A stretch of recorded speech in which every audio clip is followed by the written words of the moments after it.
Assalamualaikum dan salam sejahtera. Alhamdulillah, sekali lagi Unit Perpustakaan Politeknik Melaka dapat menganjurkan program Bicara Buku 2022. Objektif program ini adalah untuk memupuk semangat budaya membaca di kalangan warga Politeknik Melaka dan seterusnya mendukung visi dan misi Perpustakaan Politeknik Melaka. Ia juga dapat mengeratkan ukhuwah di antara warga Politeknik Melaka secara berterusan dalam menjajakan pelbagai program dan pada masa akan datang. Program ini, pelbagai genre buku telah dikupas, pelbagai proporsian ilmu dan kesimpulan telah dibuat oleh pembaca. Bicara buku ini juga dapat memberi motivasi dan penghargaan kepada penulis dalam karya penulisan mereka. Membaca adalah kunci kepada ilmu pengetahuan. Semoga perkongsian ini dapat memberi manfaat kepada semua warga Politeknik Melaka. Terima kasih diucapkan kepada pihak pengurusan tertinggi dan juga kepada semua warga PMK yang menjayakan program ini. #Bangsa Membaca Bangsa Berjaya, #PMK Membaca, #Bangkit Baca, #Bersyukur. Sekian, terima kasih.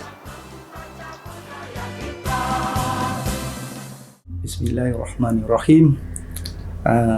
Pada kali ini kita akan review satu buku yang berkaitan dengan satu daripada penerbit yang menjadi kesukaan saya, adalah daripada PTS Utama Sembilan Berhad, dan penulis boleh juga favourite saya. Penulisnya adalah Abdul Latif Talib, ya. Dan buku yang kita akan review pada kali ini adalah bertajuk Umar Abdul Aziz, Bayangan Khalifah Ar-Rashidin, ya. Berkaitan dengan buku ini, seperti biasa, Abdul Latif atau penulis membawa kita kepada satu penceritaan di zaman Khalifah Umar. Kalau kita lihat, Khalifah Umar ini adalah cicit kepada Saidina Umar, dan dia adalah pemerintahan dalam Bani Umayyah atau Khalifah yang ke-6 dalam Bani Umayyah. Dia telah mentadbir di antara tahun 99 Hijrah sehingga kepada 101 Hijrah, ya. Dan ketika ini zaman kemuliaan Islam, dan di antara sumbangan beliau dalam Islam adalah dia mengumpulkan hadis, dan setiap hadis tu dikumpulkan daripada sahabat-sahabat, dan antara guru-guru dia yang famous adalah guru-guru pada Umar adalah sahabat-sahabat yang besar lah, seperti Saidina Anas bin Abdul Malik. Dan saya rasa buku ini sangat membantu, khususnya kepada mereka-mereka yang hendak terlibat terus dalam pemerintahan, khususnya ahli-ahli politik. Saya galakkan membaca buku ini. Saya rasa buku yang amat baiklah untuk kita jadikan iktibar. Saya rasa membaca adalah jambatan ilmu. Tuntutlah ilmu. Tuntutkan ilmu. Sesungguhnya ketika kita miskin, ilmu akan menjadikan kita harta, dan ketika kita kaya, ilmu akan menjadikan kita perhiasan dalam diri kita. Saya kata itu saja pada review kita kali ini.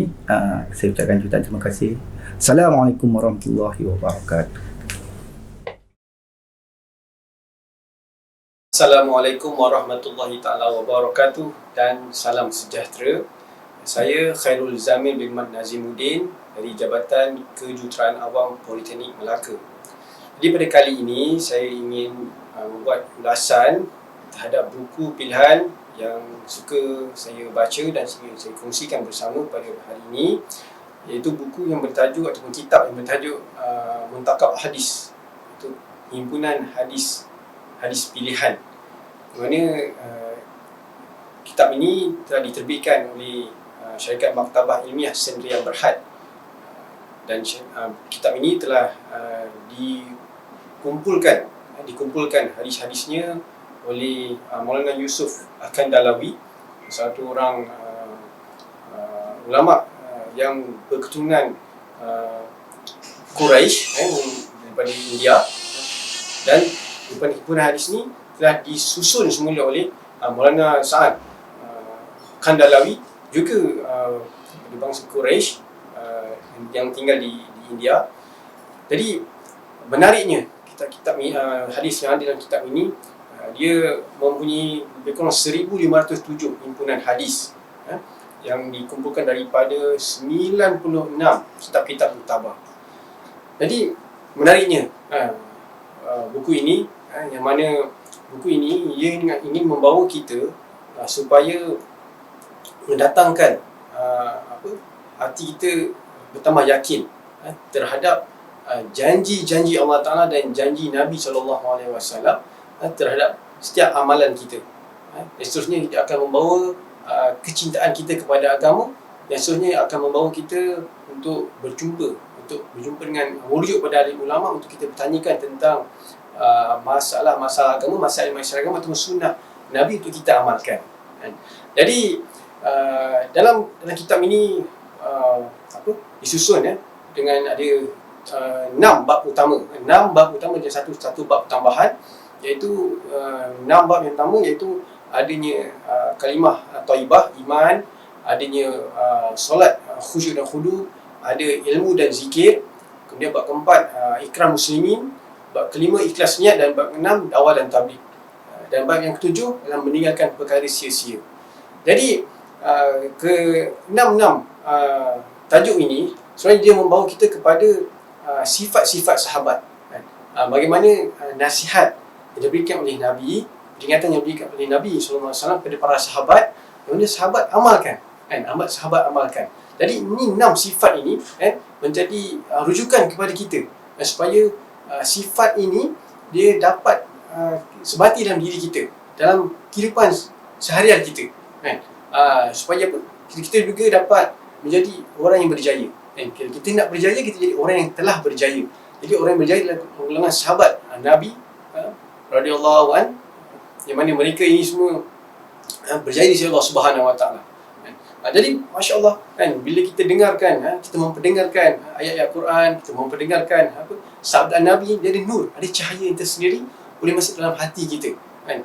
Lagi baik lagi bila buku ini dibacakan bersama ahli keluarga kita, sama-sama kita dibacakan bersama ahli keluarga. Jadi maknanya kita mewujudkan majlis agama atau majlis ilmu di rumah kita, yang mana kita sedia maklum, bila mana kita membuat majlis ilmu ini, maka Allah Ta'ala telah jadikan satu golongan malaikat ni yang mencari-cari majlis yang mendengarkan, menyebut kebesaran Allah Subhanahu Wa Taala, berselawat atas Nabi, bercerita tentang perkara yang meningkatkan iman kita. Jadi dengan sifat ketaatan pada malaikat ni, mudah-mudahan dia akan memberi juga kepada sifat kepada anak-anak kita. Jadi dengan kitab ini menjadi kegemaran kepada saya, khususnya untuk sering kita mendengar lagi dan lagi, supaya hati kita lembut, supaya kita dapat menjalani kehidupan kita sebagaimana yang ditunjukkan oleh para sahabat hasil didikan Nabi SAW. Mudah-mudahan Allah Ta'ala terima kita semua dalam kita menjalani kehidupan di dunia ini dan juga di akhirat sebagaimana yang Allah Ta'ala kehendaki, cara suci mulia Nabi SAW. InsyaAllah dapatkan buku Mutakaf Hadis pilihan, insyaAllah. Bismillahirrahmanirrahim. Assalamualaikum warahmatullahi wabarakatuh. Salam keluarga Malaysia. Saya Nur Syuhaili binti M. Muhammad Nur, pensyarah Jabatan Perdagangan Politeknik Melaka. Jom bersama saya di dalam program Book Review Perpustakaan Politeknik Melaka. Wow, Asas Seni Lukis 2. Buku ini telah ditulis oleh pengarang kesayangan kita, Ong Chong King dan juga Rosli Mat. Jom kita tengok kandungan buku ini. Ternyata kandungannya cukup hebat. Kita akan belajar banyak benda. Antaranya lukisan alam benda, lukisan alam semula jadi, lukisan berkaitan corak serta lukisan berkaitan reka bentuk. Khususnya buku ini adalah untuk orang-orang baru yang terlibat dalam bidang melukis dan juga berkarya. Dan buku ini juga mendapat komen serta ulasan yang hebat daripada Azman Yusof, pelukis di Malaysia, Amrul Omar, pelukis dan pensyarah di Malaysia, serta Samjiz Matjan, pelukis di Malaysia. Nyata mereka, buku ini merupakan buku yang cukup baik. untuk semua orang rujuk bagi tujuan memulakan aktiviti melukis anda. Jadi, jom kita tengok apa praktikal yang diajar dalam buku ni. Cukup banyak. Antaranya, kita boleh melakar, melukis, objek lazim dan lukisan alam benda. Termasuk kumpulan buah-buahan sehinggalah warna dan mewarna kek, roti dan kuih muih. Oh ya, ingat benda tak penting? Penting. Ini merupakan salah satu kemahiran dan pekerjaan yang berada dan juga famous di abad sekarang ini. Apa lagi? Antara pekerjaan yang boleh lahir daripada kemahiran dihasilkan buku ini adalah ilustrator. Jadi, jom kita tengok apa hasil kalau anda dah baca dan belajar daripada buku ini. Jom semua. Inilah hasilnya saya belajar dari buku Asas Seni Lukis 2. Warna dan mewarna bunga-bungaan. Jom kita tengok. Okey semua. Bye. Assalamualaikum warahmatullahi wabarakatuh. Saya Nur Zainaria binti Abu Hassan dari Jabatan Kejuruteraan Awam Politeknik Melaka. Pada hari ini, saya ingin berkongsi ulasan sebuah buku kegemaran saya. Okey, mari kita saksikan. Okey, buku ini bertajuk Terusir. Okey, adalah hasil karya dari penulis tersohor dan ulama terkenal dari Indonesia, iaitu Hamka. Okey, buku ini merupakan cetakan keempat pada tahun 2020, okey, dan diterbitkan oleh Jejak Tarbiyah. Novel ini mengisahkan sebuah kisah yang penuh dengan pengkhianatan, kesedihan, kasih sayang, cinta, kekeluargaan, pengorbanan dan sangat padat dengan pelajaran dalam hidup ini. Okey, dia mengisahkan seorang perempuan malang bernama Maria yang telah diusir oleh suaminya. Okey, dan dipisahkan daripada anak kesayangannya yang masih kecil. Dan sejak daripada itu, Maria menjalani kehidupan yang sangat malang dari sebuah keluarga ke satu kisah, dan akhirnya dia berada di dalam kancah pelacuran. Dan bagi seorang perempuan yang sebagai isteri yang setia, yang dulunya sangat baik dalam hidupnya, tetapi satu perkara yang Maria takkan lupakan adalah tentang anaknya. Okey, jadi pengakhiran cerita ni adalah sangat-sangat menyedihkan, dan karya Hamka padat dengan nilai-nilai yang perlu kita ambil untuk pengajaran dalam kehidupan ni. Jadi pada pendapat saya, setelah membaca novel ini daripada muka surat hadapan sampai ke muka surat yang akhir, dengan baik-baik kata-kata dan tulisannya yang sangat indah, dan saya rasa saya cadangkan untuk buku ini sebagai buku yang wajib dibaca untuk kita mempelajari satu kisah kehidupan yang boleh dijadikan pengajaran dalam hidup ini. Akhir kata, satu petikan dari novel Terusir adalah barang sesuatu apabila berada di tangan, kecacatannya akan terlihat. Setelah ia lepas dari tangan, barulah kita ingat baiknya. Sekian, terima kasih. Bismillahirrahmanirrahim. Assalamualaikum warahmatullahi wabarakatuh dan salam sejahtera. Saya Ustazah Suryati binti Barni daripada Jabatan Pengajian Am. Di sini saya ingin kongsikan sebuah buku yang telah saya baca, iaitu bertajuk Be Strong. Buku ini merupakan tulisan Bonda Note di mana keluaran Galeri Sembilan Berhad. Be Strong ini merupakan bestseller yang mana telah memenangi anugerah pilihan pembaca popular dan berita harian 2017. Sedikit berkenaan dengan biodata penulis. Nama sebenar penulis Bonda Note ini ialah Nurli bin Madelan, anak kelahiran Melaka dan kini menetap di Kuala Terengganu, dan merupakan pengasas Akademi Bonda Note di mana sentiasa mengendalikan projek-projek penulisan berunsur dakwah santai yang bersifat antologi atau buku solo. Be Strong ini adalah buku motivasi yang bertemakan dakwah santai, di mana lontaran-lontaran di dalam kata-kata di dalam buku ini sangat menarik hati, banyak menyentuh jiwa, dan di mana yang menariknya buku ini disiapkan oleh penulis iaitu Bonono selama 3 hari.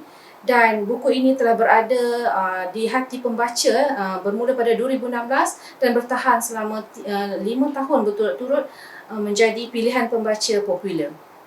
Apa yang menariknya dalam naskah Be Strong ini ialah ia merupakan kata-kata inspirasi, luahan perasaan dan pesanan ringkas yang menyentuh hati.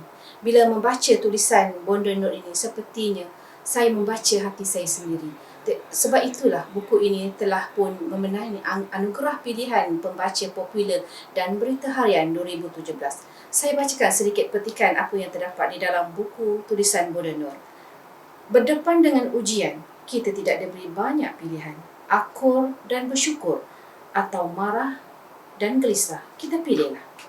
Ujian demi ujian akan terus singgah di dalam hidup kita tanpa henti. Ia suatu janji. Kalau yang kita cari adalah ketenangan, maka kita tiada pilihan. Belajarlah mengalah dan akur saja kepada semua takdir Allah. InsyaAllah, biar sehebat mana gelombang yang datang, kita masih mampu bertenang-tenang. Itu antara bait-bait yang terdapat di dalam Be Strong, yang mana ia cukup menyentuh hati para pembaca. Jadi saya sangat menganjurkan untuk rakan-rakan pensyarah dan pelajar untuk membaca buku ini. Okay, selamat membaca dari saya. Bismillahirrahmanirrahim. Assalamualaikum dan salam sejahtera. Saya Rosnani Effendi daripada Unit Penyelidikan Inovasi dan Komersialan. Yang bersama saya adalah buku amalan harian Wanita Bahagia dan Berjaya karya Nur Syahana Haris. Buku ini mengandungi pelbagai, kalau kita lihat pelbagai doa-doa amalan harian. Doa-doa amalan harian, zikir harian.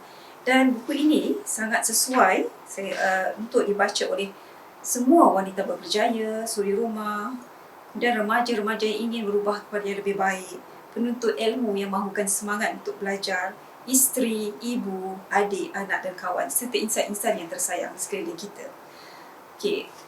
Selain itu, buku ini adalah, pada saya adalah, selain daripada nipis, dia adalah sangat padat, menarik dan tersusun. Dan memudahkan kita untuk merujuk buku ini setiap hari daripada awal pagi sehingga ke malam. So, saya mencanangkan untuk bersama-sama dapatkan buku ini dan dapatkan ilmu daripadanya. Itu saja. Terima kasih. Assalamualaikum. Nama saya Divashni Paramasivan. Saya pelatih kaunselor di Politeknik Melaka. Hari ini saya ingin berkongsi pasal buku ni. Nama buku ni Teori Kaunseling dan Psikoterapi. Penerbit buku ni adalah Puan Azmawati Muhammad Noor. Buku ni mengandungi 14 bab. Dalam buku ni ada mempunyai teori-teori kaunseling dan teknik seseorang kaunselor. Saya suka baca buku ni sebab dalam buku ni mengandungi banyak teori, antaranya teori Adlerian, teori tingkah laku, teori Gestalt, teori tingkah laku kognitif dan sebagainya. Buku ni banyak menolong saya, membimbing klien saya untuk menyelesaikan masalah klien saya. Buku ni